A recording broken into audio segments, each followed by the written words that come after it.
Hi crafty friends. Guys, I think this craft is really going to shock you because the way it turned out, I'm in love with it. So I'm just taking some old boxes here. I think one of them's like a Cheez-It box. When I saw it, I was like, okay, I know what we're doing. So I did not measure this at all, you guys. This is just one of those projects where I was like, I think it's going to work out, so I'm just going to start cutting everything up. But I did, we're making a decorative birdhouse, by the way. Sorry, I forgot to tell you that part. So we're going to use that thinner plank, that little piece of wood from the Dollar Tree as kind of the base of this. But everything else is going to be out of the Cheez-It box. So once I got everything cut, I was like, okay, now I have to start gluing all of this together. How am I going to glue cardboard?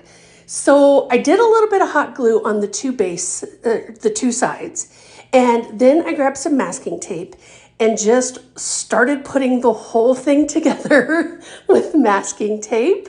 There's not going to be an inside to this, so you won't see in it or anything like that. But I just, again, a wing and a prayer. I'm like, this is going to work. I just know this is going to work. And it did. So that was a nice surprise there. So one thing that was a little bit tricky though was when I started doing the sides, I would kind of put the tape on there and then leave the sticky side up and just kind of start smooshing it all in there, and then it would kind of grab and it would work. So the sides of the boxes that I'm using here don't go all the way up to the peak once I get these sides on. So I had to cut some little smaller pieces to go all the way to the top, because you can see we're using those decorative tiles from the Dollar Tree for the sides. And I want them to be like overhanging all around, give it like that chunky look. A while back, I don't remember what store I was in, but I saw the coolest tin roofed, yeah, that's the word, or words, birdhouse, and it was so stinking cool. So I thought we could kind of do this. So I cut down one of the tiles, and then I just, again, winging it. I did not measure at all, and just started assembling the whole thing here. I started painting. Now you can see those overhang parts, you guys, it's still sticky under there. So I was like, why not just paint over it? It'll just take care of the sticky, right?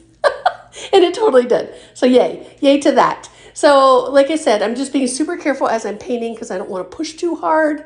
But as I started painting it, I was like, oh, I totally didn't have to worry about that because it comes together really nice. So once the paint is dry, I'm going to use one of my ink pads, and we're going to start a little distressing here with the ink pad, just kind of going over the tin part here, the faux tin, I should say. And then we're going to use distressing spray. Now I use the gold. And I just, when this dries, oh, so good.